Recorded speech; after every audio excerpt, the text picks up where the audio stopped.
ஸ்கூலுக்கு போ, படி, காலேஜ்க்கு போ, படிச்சு நல்ல ஒரு கவர்மெண்ட் ஜாப் வாங்கிட்டா உன் லைஃப் செட்டில். இப்படிதான் நம்மள சின்ன வயசுல இருந்து சொல்லி நம்மளோட பேரண்ட்ஸ், இந்த சமூகம் நம்மள வளர்த்திருக்கு. ஆனா ஒவ்வொருத்தரோட பேஷன்லயும் ஒவ்வொருத்தரோட செல்ஃப் இன்ட்ரெஸ்ட்லயும் இங்க நிறைய வேரியேஷன்ஸ் இருக்கு. கடிவாளம் கட்டின குதிரை மாதிரி ஒரே விஷயத்தை தான் பண்ணணும் அப்படிங்கறது தான் நம்மள சுத்தி இருக்கிற ஒவ்வொருத்தருமே நம்மள சொல்லுவாங்க. ஆனா நம்மளோட இன்ட்ரெஸ்ட் நோக்கி நம்ம போகும்போது நம்ம எல்லாருமே பண்ற ஒரு மிஸ்டேக் என்னன்னு தெரியுமா? நம்ம எந்த கெரியர் பாத்த சூஸ் பண்றோமோ அந்த கெரியர் பாத்துல எந்த நாலேஜும் இல்லாத பர்சன் போய் நம்ம சஜஷன்ஸ் கேக்குறது. ஒரு விளையாட்டு வீரர் இருக்காரு, அவருக்கு நிறைய ஃபேன்ஸ் இருப்பாங்க.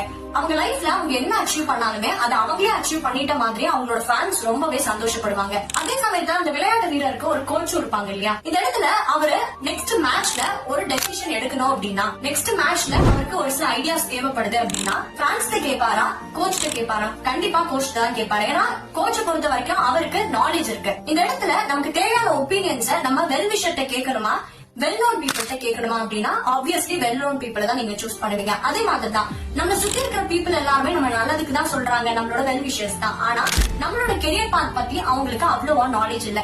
சோ உங்களோட கெரியர் பாத்ல யாருக்கு நாலேஜ் இருக்கோ அவங்க கிட்ட ஒப்பீனியன் கேட்டுட்டு எந்த ஒரு தயக்கமும் இல்லாம நீங்க அதை ஸ்டார்ட் பண்ணுங்க. என்னைக்கு உங்களோட வெல் விஷஸ் எக்ஸ்பெக்ட் பண்ற ஒரு சக்சஸ் நீங்க அச்சீவ் பண்றீங்களோ அப்போல இருந்து அவங்களோட சப்போர்ட்டும் உங்களுக்கு கிடைக்க ஆரம்பிச்சிடும்.